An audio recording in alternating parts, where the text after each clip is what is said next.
Assalamualaikum para pencari cahaya. Selamat datang kembali di Hakikat Islam, sebuah perjalanan jiwa di mana kita menyelami hakikat kebenaran, merenungkan makna hidup dan menemukan sinar ilahi di tengah kegelapan dunia. Ini adalah ruang bagi hati yang merindu, bagi pikiran yang bertanya, dan bagi jiwa yang ingin terbang menuju kesadaran sejati. Jika engkau merasa ada getar dalam dirimu yang haus akan pemahaman lebih dalam tentang iman dan kehidupan, mari kita melangkah bersama. Dan jika engkau belum bergabung dalam keluarga pencari hakikat ini, tekan tombol subscribe, jadilah bagian dari perjalanan menuju cahaya abadi. Bayangkan kau duduk di bawah lampu redup, sebuah kitab terbuka di tanganmu, dan kata-kata di dalamnya seolah berbisik, memanggilmu ke dalam samudera makna yang tak bertepi. Pernahkah kau bertanya, apa yang ada di balik teks-teks suci itu? Apakah ia sekadar huruf dan kalimat, atau sebuah pintu menuju cahaya yang selama ini kau cari? Iman kepada kitab bukan hanya soal percaya, ia adalah soal merasakan, menyadari, dan hidup di dalamnya. Hari ini kita akan menyelami tema yang sering terlewat, iman kepada kitab, menemukan cahaya di antara teks dan kesadaran. Bersiaplah, ini bukan sekadar mendengar, tapi merenung, bertanya, dan mungkin menemukan jiwamu kembali. Iman kepada kitab, apa yang terlintas di pikiranmu? Al-Quran, Taurat, Zabur, Injil, wahyu Allah yang diturunkan kepada para nabi. Tapi apakah iman itu hanya mengangguk setuju bahwa mereka ada? Ataukah ada sesuatu yang lebih luas, cahaya yang tak hanya menerangi masa kini, tapi juga membukakan mata kita pada masa lalu dan tanda-tanda di sekitar? Allah berfirman dalam surah Al-Baqarah ayat 145, bulan Ramadan adalah bulan yang di dalamnya diturunkan Al-Quran sebagai petunjuk bagi manusia dan penjelasan-penjelasan mengenai petunjuk itu serta pembeda antara yang hak dan yang batil.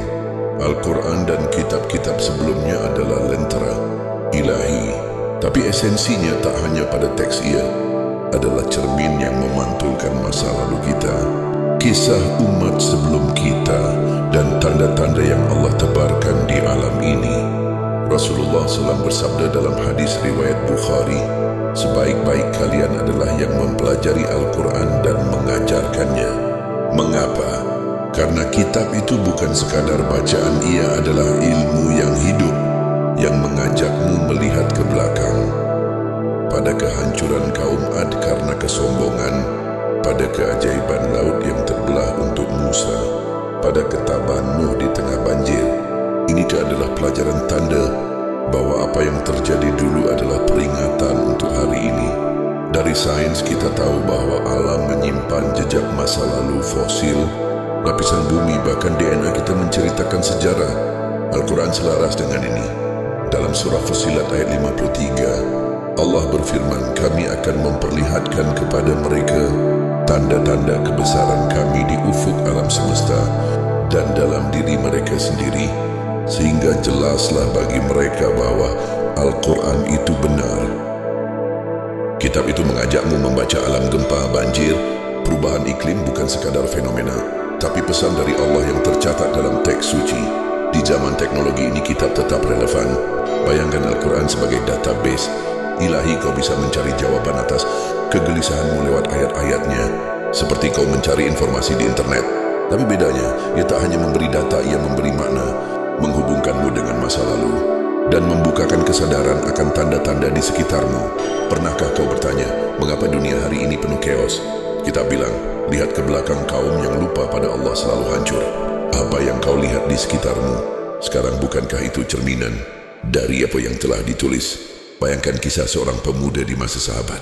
Ia buta huruf, tapi setiap malam ia duduk mendengar Al-Quran, dan air matanya jatuh saat mendengar kisah Nabi Yusuf. Ia berkata, aku merasa masa laluku yang penuh luka tercermin di sini, dan aku tahu Allah tak pernah meninggalkanku. Kitab baginya adalah cermin. Ia melihat dirinya dalam cerita itu dan menemukan cahaya harapan. Lalu ada kisah lain seorang programmer muda di era digital. Ia punya akses ke ribuan informasi tapi hidupnya kosong. Suatu hari pastilah membuka Al-Quran di aplikasinya, membaca surah Ad-Duha, dan Tuhanmu tidak meninggalkanmu dan tidak pula membencimu. Ia tertegun teknologi membawanya pada teks, tapi teks itu membawanya pada kesadaran bahwa masa lalunya yang kelam adalah bagian dari rencana Allah. Dua jiwa ini menemukan cahaya, satu lewat suara, satu lewat layar. Bagaimana denganmu? Mari kita masuk lebih dalam ke putaran kesadaran total tentang iman kepada kitab. Ini adalah perjalanan jiwa yang membawamu dari sekadar tahu menuju main daring hingga hidup dalam cahayanya.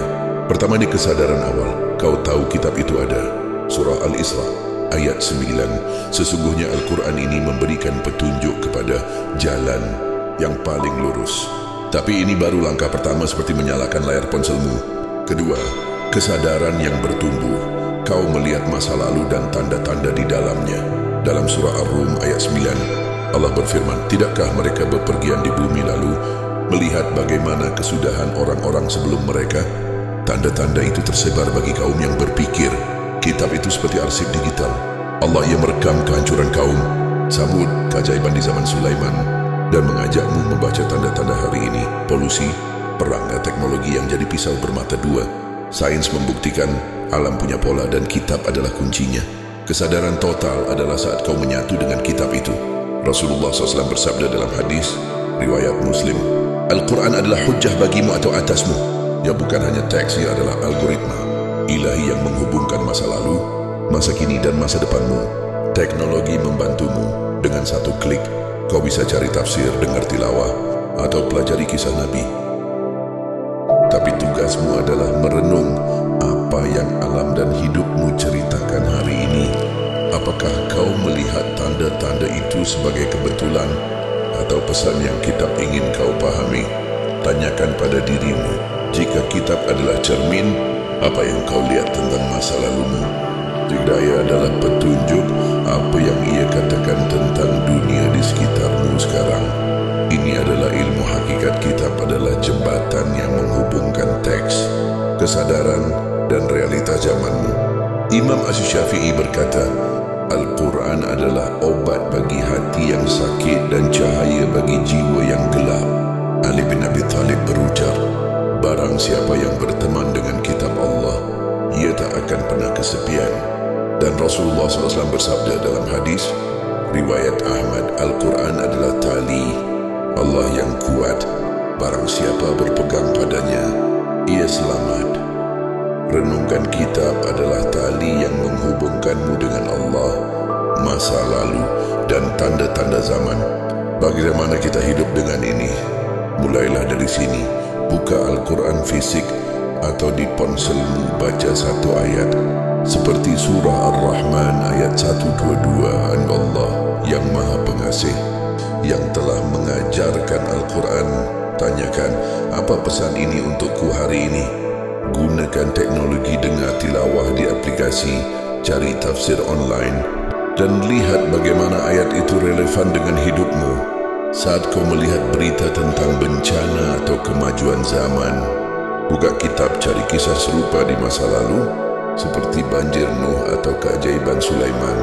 Kitab itu hidup, jadikan ia panduanmu, cermin masa lalumu dan lensa untuk membaca dunia.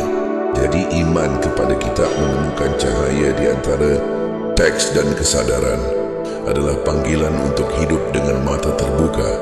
Ia bukan sekadar huruf, tapi cermin masa lalu, petunjuk masa kini, dan peta masa depan.